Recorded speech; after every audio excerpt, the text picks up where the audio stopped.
ಮಂಗಳೂರಿನ massage parlour ಮೇಲೆ ಮಧ್ಯಾಹ್ನ ದಾಳಿಯಾಗಿತ್ತು. ರಾಮಸೇನಾ ಎಂಬ ಸಂಘಟನೆಯ ಕಾರ್ಯಕರ್ತರು ದಾಳಿ ಮಾಡಿದ್ರು. ಕೈಗೆ ಸಿಕ್ಕಂತ ವಸ್ತುಗಳನ್ನು ಪುಡಿ ಪುಡಿ ಮಾಡಿದ್ರು. ಇದೀಗ ಅಂಥ ದಾಳಿಕೋರರನ್ನು ಅರೆಸ್ಟ್ ಮಾಡಲಾಗಿದೆ. 9 ಜನರನ್ನು ಅರೆಸ್ಟ್ ಮಾಡಿದ್ದಾರೆ ಪೊಲೀಸರು. ರಾಮಸೇನಾ ಮುಖ್ಯಸ್ಥ ಸೇರಿ ಒಟ್ಟು 9 ಜನರನ್ನು ಅರೆಸ್ಟ್ ಮಾಡಲಾಗಿದೆ. ಕಲರ್ಸ್ ಎಂಬ ಮಸಾಜ್ ಸೆಂಟರ್ಗೆ ನುಗ್ಗಿದ್ರು 30ಕ್ಕೂ ಹೆಚ್ಚು ಜನ. ಕೆಎಸ್ಆರ್ಟಿಸಿ ಬಸ್ ನಿಲ್ದಾಣದ ಬಳಿಯ ಮಸಾಜ್ ಸೆಂಟರ್ನಲ್ಲಿ ಈ ಘಟನೆ ಸಂಭವಿಸಿತ್ತು. ಮಸಾಜ್ ಸೆಂಟರ್ನಲ್ಲಿ ಅನೈತಿಕ ಚಟುವಟಿಕೆ ನಡೀತಾ ಇದೆ ಎನ್ನುವ ಗುಮಾನಿ ಆರೋಪಗಳಿತ್ತು. ಹೀಗಾಗಿ ಮಸಾಜ್ ಸೆಂಟರ್ಗೆ ಏಕಾಏಕಿಯಾಗಿ ದಾಳಿ ಮಾಡಿ ಪೀಠೋಪಕರಣಗಳನ್ನು ಧ್ವಂಸ ಮಾಡಿದ್ದಾರೆ.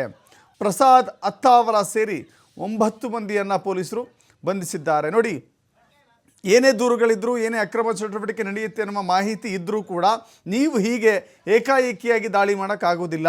ಜೊತೆಗೆ ದಾಳಿ ಮಾಡಲಿಕ್ಕೆ ಸಾಧ್ಯವೇ ಇಲ್ಲ. ಜೊತೆಗೆ ಕಾನೂನನ್ನು ಕೈಗೆತ್ತಿಕೊಳ್ಳಲಿಕ್ಕೆ ಅವಕಾಶ ಇಲ್ಲ. ಪೊಲೀಸರಿದೆ, ನಮ್ಮದೇ ಆದಂಥ ಚೌಕಟ್ಟಿದೆ. ನಾವು ಎಲ್ಲಿ ದೂರು ಕೊಟ್ಟರೆ ಇದಕ್ಕೆ ಪರಿಹಾರವನ್ನು ಕಂಡುಕೊಳ್ಳಿಕ್ಕೆ ಸಾಧ್ಯವಿದೆಯೋ ಅಲ್ಲಿ ದೂರು ಕೊಡಲಿಕ್ಕೆ ಅವಕಾಶ ಇದೆ. ಆದರೆ ಅಲ್ಲಿ ಏನೋ ನಡೀತಾ ಇದೆ, ನಡೀರಿ ಹೋಗೋಣ ಅಂತ ಹೇಳಿ ಅಟ್ಯಾಕ್ ಮಾಡಿ ಕಂಡ ವಸ್ತುವನ್ನು, ಸಿಕ್ಕ ವಸ್ತುಗಳನ್ನು ಪುಡಿ ಪುಡಿ ಮಾಡುವಂಥ ಅಧಿಕಾರ ಯಾರು ಕೊಟ್ಟಿದ್ದು? ಜೊತೆಗೆ ಇವರೇ ವಿಡಿಯೋ ಮಾಡಿಕೊಂಡಿದ್ದಾರೆ, ಮಾಧ್ಯಮಗಳಿಗೆ ಇನ್ಫಾರ್ಮ್ ಮಾಡಿದ್ದಾರೆ. ಮೋಸ್ಟ್ಲಿ ಅಲ್ಲಿರುವಂಥ ಹೆಣ್ಣು ಮಕ್ಕಳನ್ನು ಶೂಟ್ ಮಾಡ್ಕೊಂಡಿದ್ದಾರೆ. ಹೀಗೆ ಹೊಟ್ಟೆಪಾಡಿಗಾಗಿ ಕೆಲಸ ಮಾಡುವಂಥ ಹೆಣ್ಣು ಮಕ್ಕಳನ್ನು ಶೂಟ್ ಮಾಡೋದು, ಅವರಿಗೆ ಬೆದರಿಕೆ ಹಾಕೋದು, ಸಿಕ್ಕ ವಸ್ತುಗಳನ್ನು ಪುಡಿ ಪುಡಿ ಮಾಡೋದು, ಯಾರೂ ಕೂಡ ಇದಕ್ಕೆ ಅವಕಾಶವನ್ನು ಕೊಡಲಿಕ್ಕೆ ಸಾಧ್ಯವಿಲ್ಲ. ಹೀಗಾಗಿ ಪೊಲೀಸರು ಕಾನೂನು ಕೈಗೆತ್ತಿಕೊಂಡಂಥ ದಾಳಿಕೋರರು ಅಂತಲೇ ಹೇಳಬೇಕಾಗುತ್ತೆ. ದಾಳಿಕೋರರ ವಿರುದ್ಧ ಪೊಲೀಸರು ಕ್ರಮಕ್ಕೆ ಮುಂದಾಗಿದ್ದಾರೆ. 9 ಜನರನ್ನು ಅರೆಸ್ಟ್ ಮಾಡಿದ್ದಾರೆ.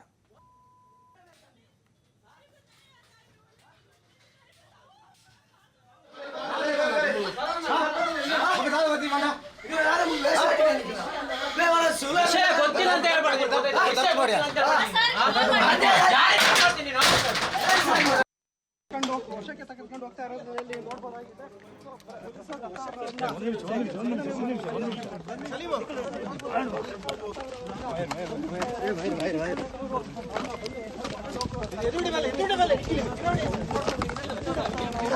ದಾಳಿಯನ್ನು ಮಾಡಿದ್ದು ನಾವೇ, ದಾಳಿಯನ್ನು ಮಾಡಿದ್ವಿ ಅಂತ ಹೇಳಿ ಅವರು ನಾವೇ ದಾಳಿಯನ್ನು